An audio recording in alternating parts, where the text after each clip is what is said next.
Salut tout le monde, c'est Fanny4 à l'appareil, j'espère que vous allez bien. Aujourd'hui on se retrouve pour la review du chapitre 9 de Fairy Tail, la quête de 100 ans, qui était donc un bon chapitre, avec une dose d'humour et une dose de révélation.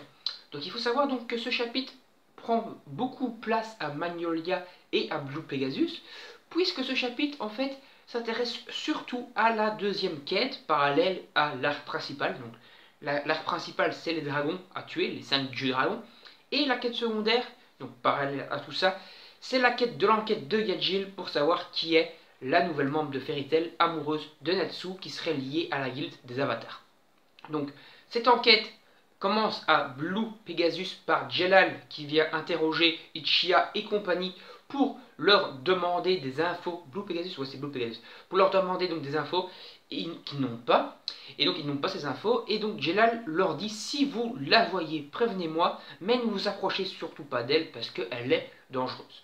Donc l'enquête de Gajeel, son chat et donc Juvia les amène donc à suivre donc cette femme, j'ai oublié son nom, j'ai un truc de mémoire, on s'en fout, de la suivre tout le long de son petit périple à Magnolia et jusqu'à donc la maison de chez Natsu. La petite dose d'humour, on la voit faire la Juvia, c'est-à-dire oh mon Natsu, je t'aime et tout, en s'accrochant au poteau où il écrit son nom et tout ça, donc voilà, pète un peu des câbles, voilà, donc amoureuse de Natsu. Donc pour l'instant il n'y a pas vraiment en fait de piste comme quoi elle est diabolique ou quoi au caisse. Pour l'instant c'est vraiment juste une meuf qui est une fangirl de Natsu à 100%.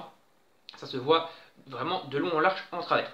Elle se rend finalement à faire du shopping et finalement il continue à la suivre jusqu'à chez Lucie parce qu'en fait elle habite dans la chambre à côté de celle de Lucie. Elle loue l'appartement à côté de celui de Lucie. Et donc là, ils sont occupés à se faire des plans en disant ouais ça va faire des soucis parce que tu vas avoir un espèce de petit combat entre Lucie et elle pour essayer de voir qui aura Natsu, parce qu'en soi on sait tous hein, que Lucie est amoureuse de Natsu et elle est également amoureuse donc de Natsu, donc ça pourra faire un petit combat triangle amoureux chelou, pourquoi pas. Donc également Gajeel s'engueule un peu vite fait avec Levi donc qui lui dit qu'il ne doit pas faire ça parce que c'est quand même une membre de la famille de Fairy Tail et qu'il n'y a donc pas à espionner quelqu'un qui est membre de leur famille entre guillemets. Petit fan service, petit souvenir de Gajeel qui a été maltraité par la guilde à son arrivée, tout simplement parce que je rappelle qu'à tout simplement à la base c'était un membre de Phantom Lord qui avait fait pas mal de merde et donc la guilde ils avaient quand même du mal à l'accepter au début. Et donc, je crois que c'était Luxus qui l'avait cramé et tout. Il y avait eu pas mal de merde quand même avant tout ça. Donc après, ils continuent à faire leur enquête. Là, t'as la fille qui commence à se déshabiller dans sa chambre. Donc Gajeel qui pète un câble. Voilà, il est un peu choqué, il la voit se foutre à poil. Ils tombent par terre avec Juvia, ils tombent tous les deux par terre, comme ça, se plantent un sandwich. Et c'est là donc que Levi se ramène. Donc Levi est un petit qui se demande est-ce que Juvia et Gajeel ne seraient pas ensemble, occupés entre guillemets, est-ce que Gajeel ne la tromperait pas avec Juvia, voilà, un petit peu de délire, t'as Juvia qui lâche non, moi je suis juste Monsieur Grey et personne d'autre et tout ça. Et on se rend compte, encore une fois, c'est vraiment confirmé donc, que Levi est enceinte, tu la vois toucher son ventre comme ça, et puis elle rougit un peu en partant, elle râle un peu sur Gajeel, et elle dit espèce d'idiot et tout ça. Donc voilà, mais de toute façon, je pense pas qu'il y aura d'anguille sous roche, je pense quand même que Levi et Gajeel vont rester 100% ensemble. Gajeel lui-même dit qu'il enquête donc sur cette fille parce que si jamais c'est un danger, il ne veut pas qu'elle blesse Levi tout simplement, si elle est dangereuse, voilà. Donc il a envie de savoir si elle est clean, si elle risque pas de faire du mal à Fairy Tail et donc de blesser Levi. Et t'as son chat, je sais plus son nom, c'est Lizzie, je sais plus comment il s'appelle, le chat de Gajeel, qui dit ouais t'es vraiment un imbécile parce que tu veux pas que les autres la blessent, mais toi-même tu te disputes avec et tu la blesses pour ne pas la blesser. Voilà, c'est un petit peu paradoxal et c'est un peu marrant. Voilà, c'est on va dire un peu vraiment une partie de cette partie de manga est vraiment full humour, partie de chapitre full humour. Après, on enchaîne de nouveau sur la ville d'Elmina avec le jeu dragon de l'eau. On se rend compte que le jeu dragon de l'eau s'est fait voler ses pouvoirs par une mage appelée mage blanche. Donc Natsu fait la petite réflexion que c'est l'inverse donc total de Zelef. Zelef était le mage noir, là on a le mage blanc, la mage blanc. Donc ça va certainement être une espèce de Zelef 2.0 mais qui utilise des pouvoirs de magie blanche, de soins, etc. Ça pourrait être assez intéressant.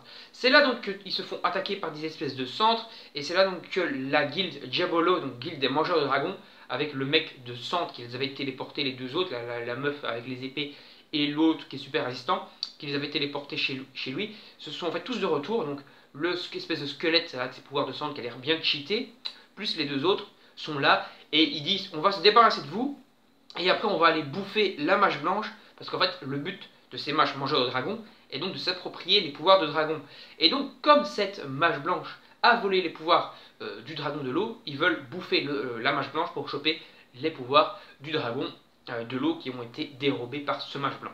Donc Natsu également et tout ça se mettent d'accord avec le dieu dragon de l'eau, le dieu dragon de l'eau qui lui, avant de se faire tuer, parce qu'il est prêt limite à se laisser mourir, à se suicider pour Natsu, etc. Parce qu'il dit qu'il arrive à la terre de sa vie et tout ça. Mais avant tout ça, il veut récupérer ses pouvoirs du dieu dragon de l'eau qui se sont fait dérober par la mage blanche pour pouvoir rendre son aspect normal à Elmina. Elmina qui est donc ensevelie par les mers. Et donc, on va dire, retourner son aspect normal à Elmina, et à la limite que les humains qui doivent se transformer en poisson à une tombée puissent redevenir humains 100%. Voilà, donc il veut un peu racheter ses fautes, etc. Et donc, avant de mourir, il veut racheter ses fautes et donc récupérer ses pouvoirs. Donc voilà, donc le dieu dragon de l'eau qui ressemble un peu à Jelal est au final franchement assez cool, c'est donc pas un méchant bougre. Mais je pense pas que ça sera tous comme ça, je pense que ça va vraiment être ce premier dieu dragon qui va peut-être tenir les deux premiers tomes liés en parallèle un peu à la quête Avatar.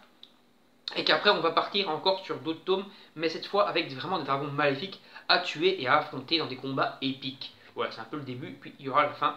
Et je pense, quand même assez sûr, qu'on aura au minimum 9 tomes de la quête de 100 ans, avec donc à peu près 10-11 chapitres par tome, donc ce qui va nous faire aller atteindre certainement les 100 chapitres. Et donc ça c'est quand même très intéressant, ça va nous faire une histoire assez longue, et donc cette histoire, au final, en rajoutant les 63 volumes plus les 9 volumes, on arrivera à 72 volumes, 72 volumes, comme Naruto, et ça sera donc vraiment une bonne durée. Encore une fois, UDA, donc l'assistant dessinateur de Mashima, dessine encore super bien, on est très proche du style de Mashima, Mashima qui fait le scénario, je le rappelle, mais pas les dessins, mais ça reste franchement d'une très très bonne qualité globale, et donc franchement, un très bon chapitre encore une fois, et un très bon manga pour les fans de Fairy Tail. Donc on va s'arrêter ici, n'hésitez pas à liker la vidéo, à la partager sur vos réseaux sociaux, à vous abonner à la chaîne et activer la petite cloche pour ne rien manquer des prochaines vidéos. Donnez-moi votre avis sur ce chapitre en commentaire et également sur ma vidéo en règle générale. Moi je vous dis salut, à la prochaine, on se retrouve bientôt pour des prochaines vidéos. Salut salut!